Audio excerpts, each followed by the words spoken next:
Dear students, कैसे हैं आप लोग। उम्मीद है ठीक होंगे। घर में रहिए, सुरक्षित रहिए, लॉकडाउन का पूरी तरह से पालन करिए। बारिश तेज है आज और इसके चलते लाइट नहीं थी, थोड़ा सा लेट हो गए हैं हम लोग वीडियो को लेकर के।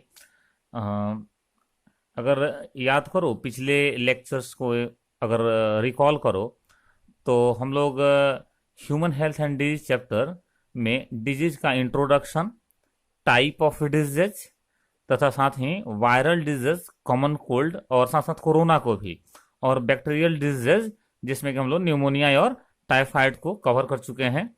आज के लेक्चर में हम लोग प्रोटोजोआ का इंट्रोडक्शन देखेंगे और जो हमारा सिलेबस है प्रोटोजोअन डिजीज का, उनको कवर करेंगे। तो सबसे पहले हम लोग प्रोटोजोआ के इंट्रोडक्शन को देखेंगे। इसमें देखो अगर ध्यान से, तो प्रोटोजोआ के लिए हम लोग कुछ वर्ड लिखे हुए हैं। प्रोटोजोआ यूनिसेलुलर ऑर्गेनिज्म होते हैं, इनका सेल यूकैरियोटिक होता है और ये एनिमल लाइक होते हैं।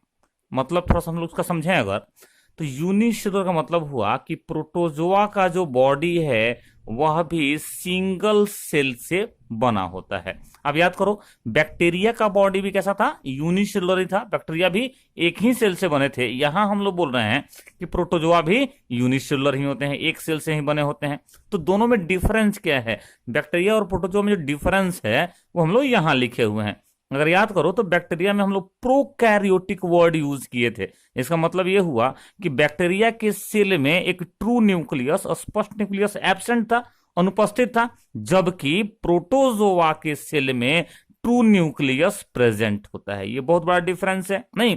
और जिस भी सेल में ट्रू न्यूक्लियस होगा, वास्तविक रूप से न्यूक्लियस उपस्थित होगा, उसको हम लोग यूकैरियोटिक सेल कहते हैं। नहीं तो प्रोटोजोआ हो गया यूनिसेलुलर यूकैरियोटिक ऑर्गेनिज्म या जीव। अगला वर्ड हम लोग यूज किए हैं एनिमल लाइक प्रोटिस्ट। ऐसे सारे, पहले प्रोटिस्ट को समझ लिया जाए, ऐसे सारे यूनिसेलुलर यूकैरियोटिक ऑर्गेनिज्म, एक सेल वाले यूकैरियोटिक ऑर्गेनिज्म को हम लोग क्या किए हैं? हम लोग एक अलग ही किंगडम में रखे हैं जिसको प्रोटिस्टा कहते हैं। ठीक है। और ये जो प्रोटोजोआ हैं वो एनिमल के जैसा उनका सारा क्या होता है? तो फंक्शन होता है, इसलिए बोलते हैं एनिमल लाइक प्रोटिस्ट। आपको ध्यान रखना, आपसे एग्जाम पूछेगा कि एनिमल लाइक कौन से ऑर्गेनिज्म होते हैं, तो आप बोलेंगे कि ये होते हैं हमारे प्रोटोजोअन्स या प्रोटोजोआ। ये क्लियर हुआ। अब थोड़ा सा इनके साइज का बात किया जाए तो प्रोटोजोआ भी बैक्टीरिया की तरह ही बहुत ही छोटे होते हैं, स्मॉल होते हैं, माइक्रोस्कोपिक होते हैं। नहीं मतलब इनको हम लोग सिर्फ माइक्रोस्कोप से ही देख सकते हैं, अपने नंगी आंखों से नहीं देख सकते हैं। ठीक है। लेकिन ध्यान रखना है कि बैक्टीरिया से प्रोटोजोआ का साइज थोड़ा बड़ा होता है। वेरियस फॉर्म्स के होते हैं, मतलब प्रोटोजोआ के कई रूप होते हैं, कई तरह के होते हैं। हैबिटेट, हैबिटेट का मतलब क्या है कि ये प्रोटोजोआ कहां कहां पाए जाते हैं?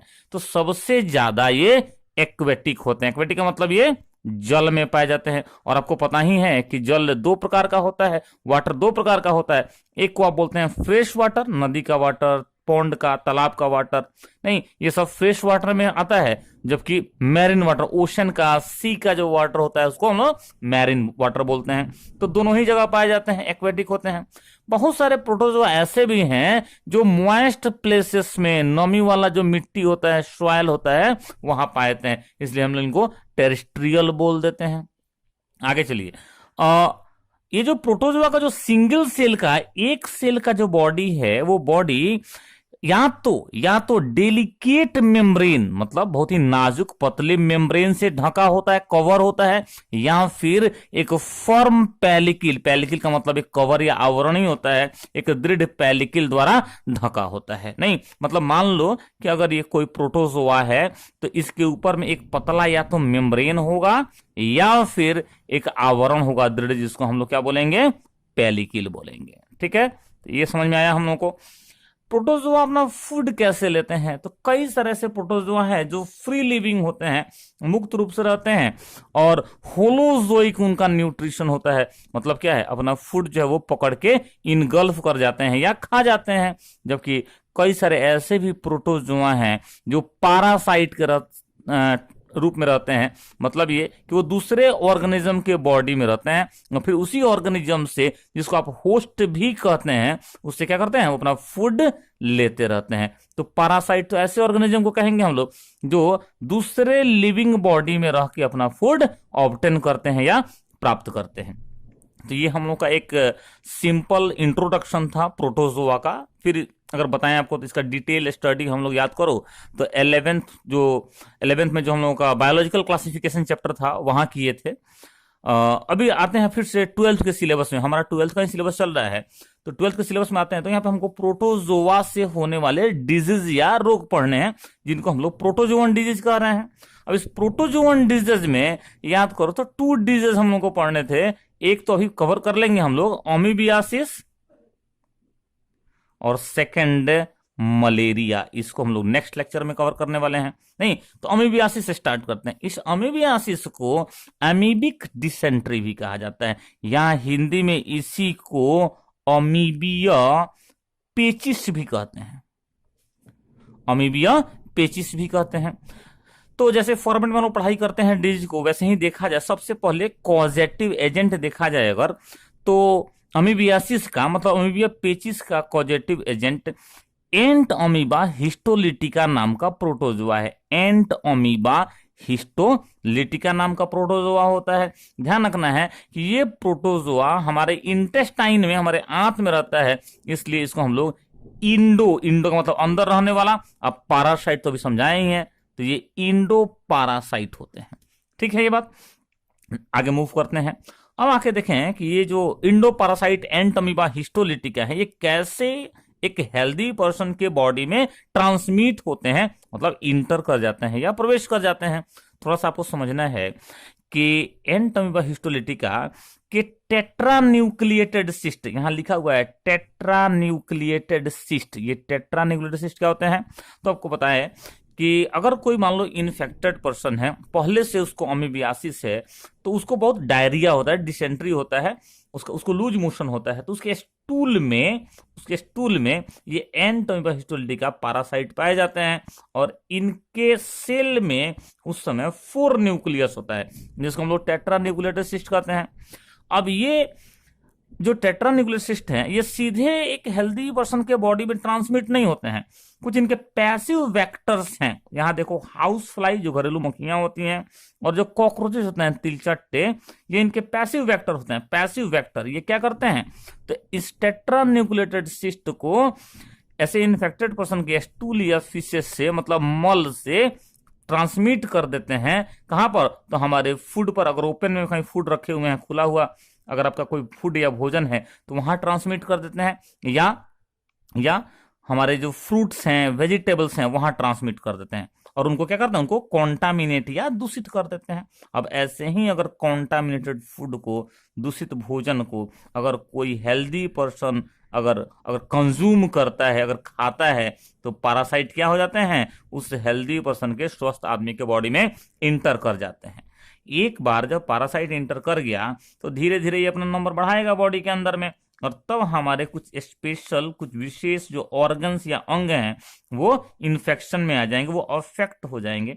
तो वो ऑर्गन्स कौन कौन से होते हैं, सबसे ज्यादा लार्ज इंटेस्टाइन, नहीं बड़ी आंत, और फिर कौन सा, तो लोअर इंटेस्टाइन का स्मॉल इंटेस्टाइन का लोअर पार्ट, मतलब निचला भाग। ये तो हुआ कि ऑर्गन कौन सा अफेक्टेड है।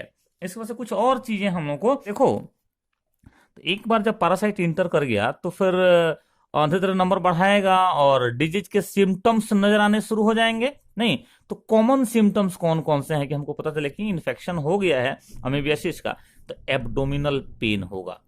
ठीक है, सबसे पहले इन्फेक्शन होगा तो एब्डोमेन में पेन होना शुरू होगा। क्यों पेन होना शुरू होगा, तो ये जो पैरासाइट हैं, ये हमारे इंटेस्टाइन के वाल को खराब करते हैं, और वहां पे छोटे छोटे घाव, जिनको हम लोग अल्सर बोलते हैं, वो बन जाते हैं। नहीं लिखा है हम लोग, formation of ulcers in intestine. Intestine में अल्सर का फॉर्मेशन या निर्माण हो, छोटे छोटे घाव का निर्माण हो जाता है। फिर क्या होता है, तो एक्यूट डायरिया होता है, बहुत लूज मोशन होता है, बार बार आदमी मल त्याग करता है, एक्यूट डायरिया हो जाता है। और साथ साथ जो मल त्याग करता है, जो फीसेस डिस्चार्ज करता है, उसमें क्या रहता है, तो उसमें म्यूकस रहता है और ब्लड भी रहता है। स्टूल में मतलब मल में क्या क्या रहता है, म्यूकस और ब्लड रहता है।